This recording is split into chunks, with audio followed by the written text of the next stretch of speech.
Well, I think early on in my career as a performer, I felt the need to, of course, expand the clarinet repertoire because there are only so many great works written for the instrument of a certain period.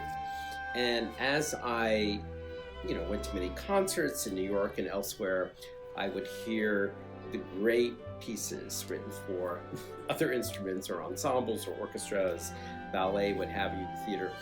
And I felt like it wasn't just enough to hear them, but I needed to play them myself.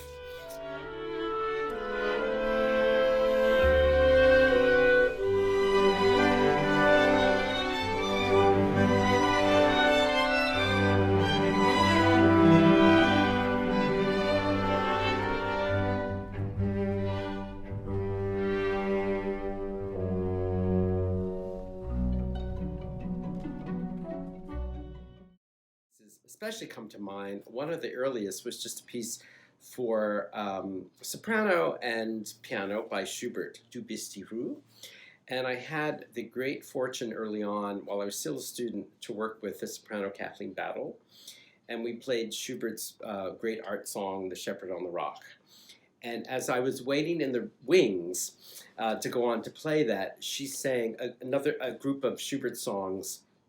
And one of them was Du bist die Ruhe, which is so incredibly beautiful, and it means you are peace, you are calmness.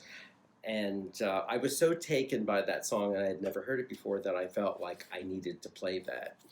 And so it became one of my encores that I played in recital many, many times over. And I think what really helped inspire me was having a festival, particularly the Spoleto Festival in Charleston, where I've been affiliated for 25 years now. The artistic directors, Charles Wadsworth initially, and then Jeff Nuttall, were very interested in asking me and also interested in what I've already done and putting those things on. And we had the instrumentalists. We had, at least 15 people in which I could work with and create various things over the years. In fact, I think that's probably now provided the greatest source of inspiration for all the things that I now have in my work as an arranger, aside from being a clarinetist. But all the pieces usually included clarinet. Not all, but most. And so, I started doing, works for 7, 8, 9 players. It all depends what we had there at the festival. And then I actually started getting commissioned by the festival to do certain things. And that's sort of what led to the Max Bruch Double Concerto. And it was a work that I'd only played once before, many, many years ago. And I thought it was absolutely gorgeous, but is rarely played in the US at all. And I remember 2 years ago just sort of going through my music and looking through things for possible new sources of material to provide inspiration to get, at the piano and on the music paper and to do something new. And I thought, well, here's this wonderful, double concerto that is rarely heard in the US and probably only played a few times in Europe, probably primarily Germany.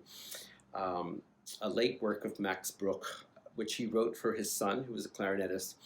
And I thought, maybe this is something, we could do and might have, I just didn't know at that point in time, what the scoring would be, because it was for full orchestra. And of course, we wouldn't have those sorts of numbers there with full complement of brass and timpani. And so I found that it was, from listening to the actual original orchestration many times over, that it could not be reduced to just, 6 or 7 players, but almost a small chamber orchestra. So we were able to have a double string quartet, and luckily we had an oboist, a bassoonist, and a horn player, and those 3 wind instruments were the ones that were used primarily in the original orchestration. So that was a stroke of luck. And of course we had the great Hsin-Yun Huang on viola, a very long time good friend of mine, and and myself as clarinetist.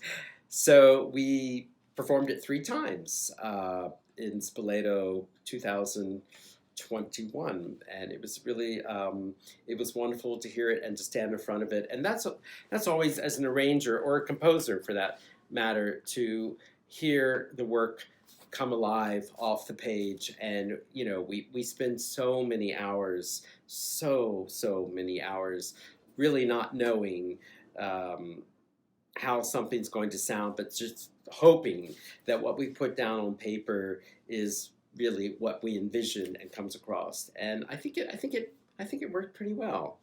You know, it's been like 6 months now, but and we always move